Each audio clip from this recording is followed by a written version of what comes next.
사도행전 10장. 가이사랴에 고넬료라는 사람이 있었는데 그는 이탈리아 부대라는 로마 군대의 백부장이었습니다. 고넬료와 그 집안 사람들은 모두 경건하고 하나님을 경외하는 사람들이었습니다. 고넬료는 가난한 사람들에게 아낌없이 나눠주었고 항상 하나님께 기도했습니다. 어느 날 오후 3시쯤 고넬료가 환상을 보았습니다.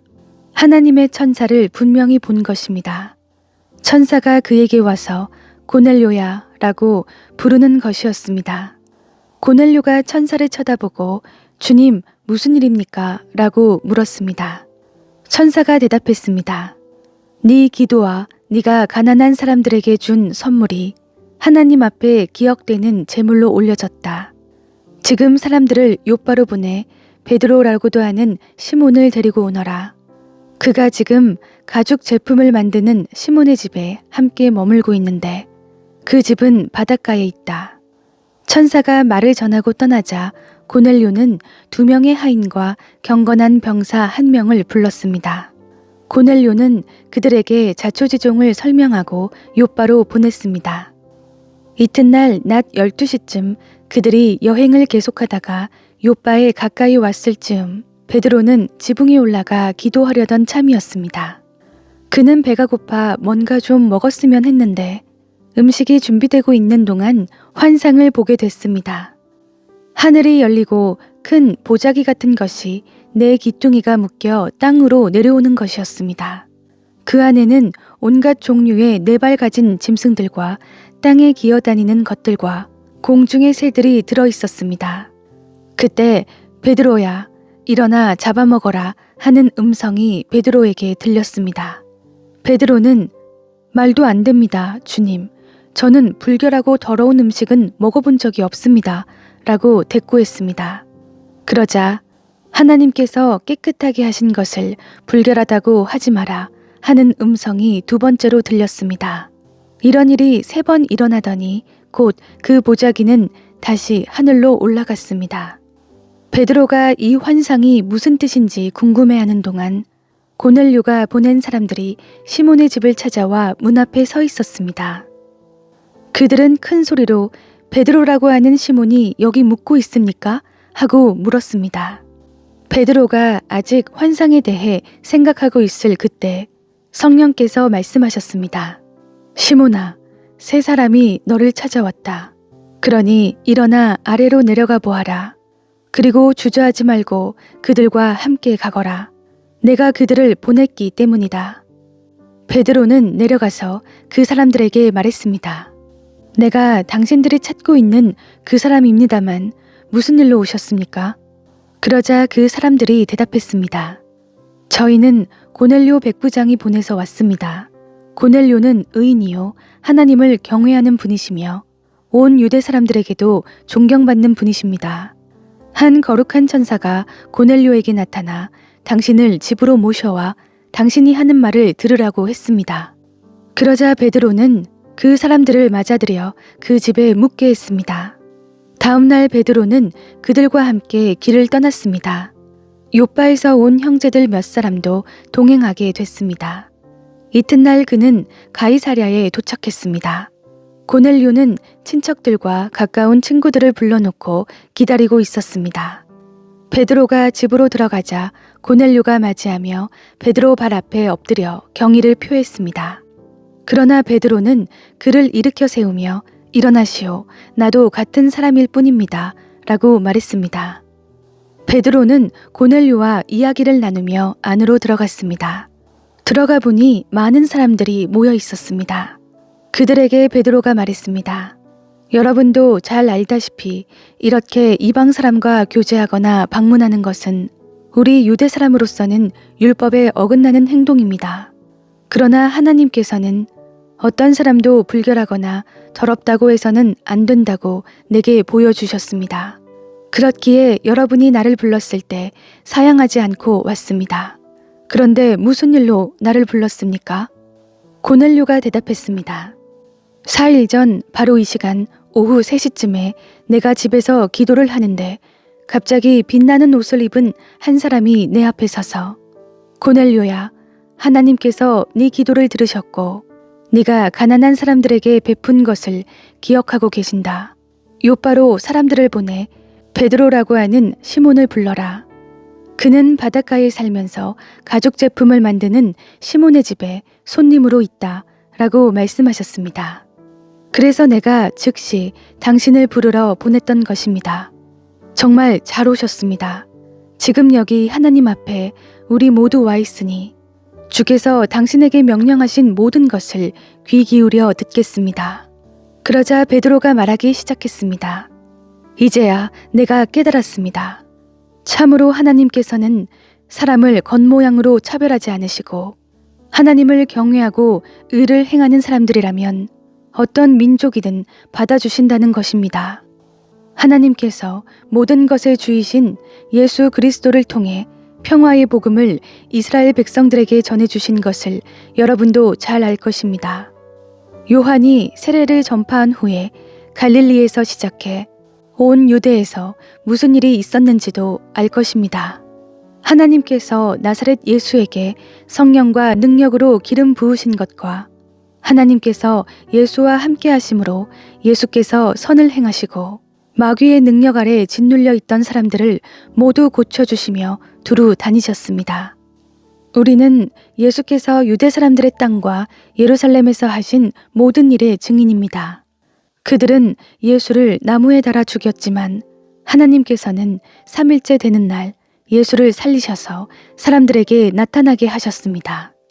그러나 모든 사람이 다 본 것이 아니라 하나님께서 미리 선택하신 증인들, 곧 예수께서 죽은 사람들 가운데서 살아나신 후 함께 먹고 마셨던 바로 우리에게만 보여주신 것입니다.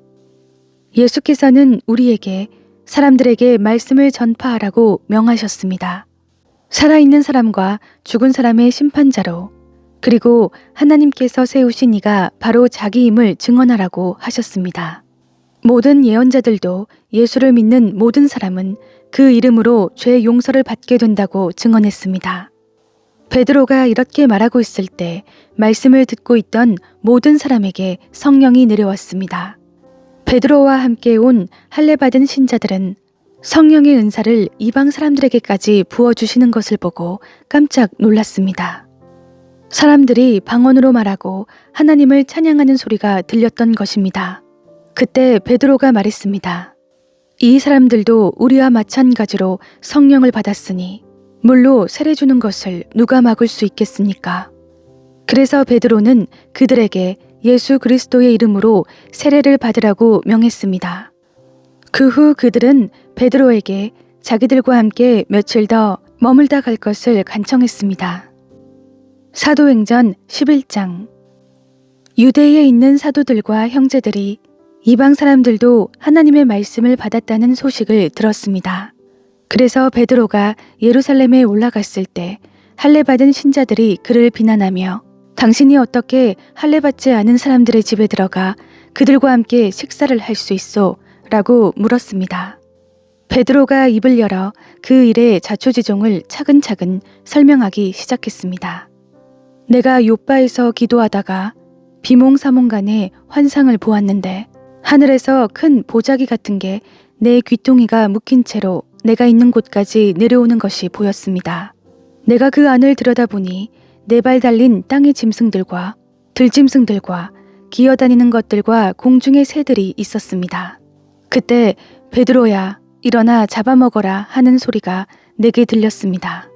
그러나 나는 말도 안 됩니다. 주님, 불결하거나 더러운 것은 한 번도 제 입에 들어간 적이 없습니다. 라고 대답했습니다. 그런데 하늘에서 다시 하나님께서 깨끗하게 하신 것을 불결하다고 하지 마라 하는 음성이 들려왔습니다.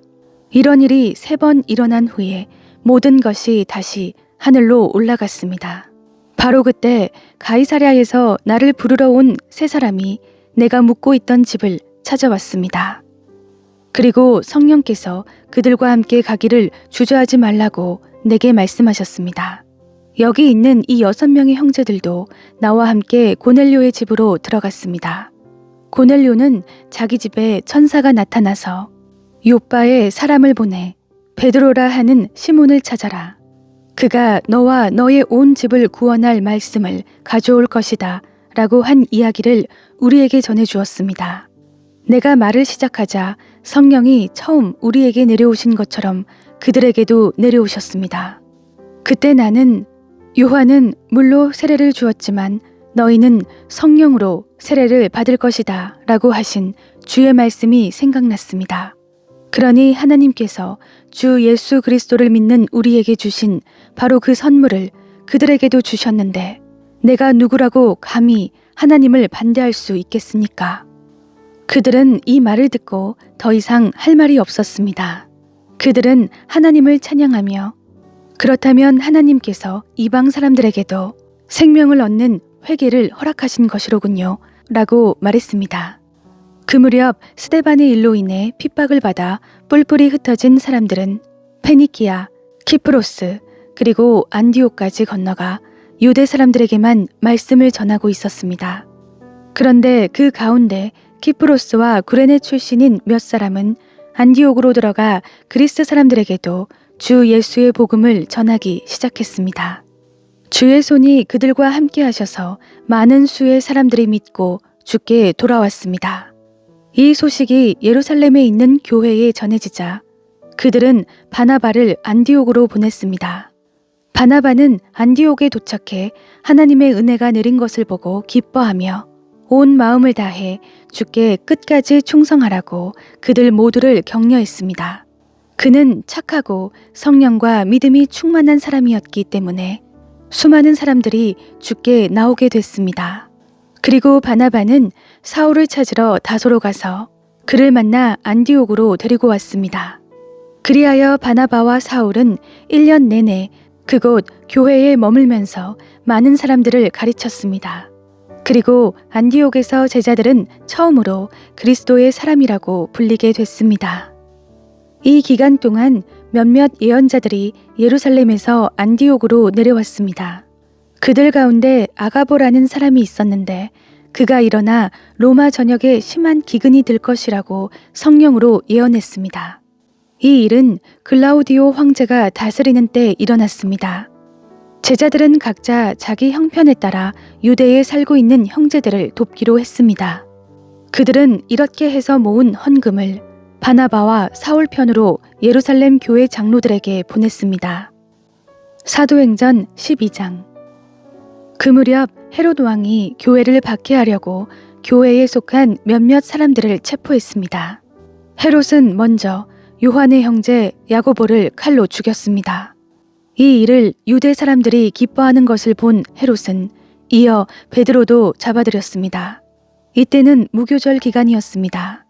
그는 베드로를 잡아 감옥에 가두고 군인들을 4명씩 한 조를 지어서 4조가 지키도록 했습니다. 헤롯은 유월절이 지나면 그를 백성들 앞에 끌어내 공개적으로 재판할 생각이었습니다. 이렇게 베드로는 감옥에 갇혔고 교회는 그를 위해 하나님께 간절히 기도했습니다. 헤롯이 베드로를 재판장으로 끌어내려고 하던 전날 밤 베드로는 2개의 쇠사슬에 묶인 채 2명의 군인들 사이에서 잠들어 있었고 경비병들이 감옥 문을 지키고 서 있었습니다. 그런데 갑자기 주의 천사가 나타나더니 감방에 빛이 환하게 비치는 것이었습니다. 그가 베드로의 옆구리를 찔러 깨우며 어서 일어나거라 하고 말했습니다. 그러자 베드로의 손목에 매여 있던 쇠사슬이 풀렸습니다. 그때 천사가 베드로에게 허리띠를 메고 신을 신어라 하고 말하자 베드로는 그렇게 했습니다. 천사가 다시 겉옷을 입고 나를 따라오너라 하고 말했습니다. 베드로는 천사를 따라 감옥에서 나오면서도 도대체 천사가 하는 일이 꿈인지 생시인지 알 수 없었습니다. 그저 환상인 것만 같았습니다. 그들은 첫 번째 경비병들과 두 번째 경비병들을 지나서 성으로 통하는 철문에 이르렀습니다. 그 문이 저절로 열려 그들은 바깥으로 나왔습니다. 거리를 하나 지나자 갑자기 천사가 떠나갔습니다. 그제야 비로소 베드로는 정신이 들어 이제야 분명히 알겠다. 주께서 천사를 보내 헤롯의 소나기와 유대 사람들의 모든 기대에서 나를 구해주셨다 라고 말했습니다. 이 사실을 깨달은 후 그는 마가라고도 하는 요한의 어머니 마리아의 집으로 갔습니다. 많은 사람들이 그곳에 모여 기도하고 있었습니다. 베드로가 대문을 두드리자 로데라는 어린 여종이 문을 열어주러 나왔습니다. 여종은 베드로의 목소리인 줄 알아차리고 너무나 기뻐서 문 여는 것도 잊은 채 달려가 베드로가 문 밖에 와 있다고 소리쳤습니다. 그러자 사람들이 여종에게 네가 미쳤구나 라고 말했습니다. 그러나 여종이 계속 사실이라고 우겨대자 그들은 베드로의 천사겠지 라고 말했습니다. 그때 베드로가 계속 문을 두드렸습니다. 그들이 문을 열고 베드로를 보더니 깜짝 놀랐습니다. 베드로는 조용히 하라고 손짓하며 주께서 자신을 감옥 밖으로 끌어내신 경위를 설명했습니다. 이 사실을 야고보와 그 형제들에게 알려주시오 라고 말하고서 베드로는 다른 곳으로 떠났습니다. 아침이 되자 베드로가 없어진 일로 인해 군인들 사이에는 적지 않은 소동이 벌어졌습니다. 헤롯이 샅샅이 뒤져보았지만 베드로를 찾을 수 없게 되자 헤롯은 경비병들을 신문한 뒤 그들을 대신 처형하라고 명령했습니다. 그 후 헤롯은 유대를 떠나 가이사랴로 가서 잠시 그곳에서 지냈습니다. 당시 헤롯은 두로와 시돈 사람들을 못마땅하게 여기고 있었습니다. 그래서 그들은 무리를 지어 헤롯에게 와서 왕의 시종 블라스도를 설득해 화친을 요청했습니다. 이것은 자기들이 헤롯 왕의 영토에서 나는 양식을 공급받고 있기 때문이었습니다. 약속한 날에 헤롯은 왕의 의복을 갖춰 입고 왕좌에 앉아 사람들에게 연설을 했습니다. 그러자 사람들은 이것은 신의 음성이지 사람의 음성이 아니다 라고 외쳤습니다. 그런데 헤롯이 하나님께 영광을 돌리지 않았기 때문에 주의 천사가 즉시 헤롯을 내리쳐서 그는 벌레에 먹혀 죽고 말았습니다. 그러나 하나님의 말씀은 점점 널리 퍼져서 믿는 사람이 더욱 늘어나게 됐습니다. 바나바와 사울이 자기 임무를 마치자 그들은 마가라고도 하는 요한을 데리고 예루살렘에서 돌아왔습니다.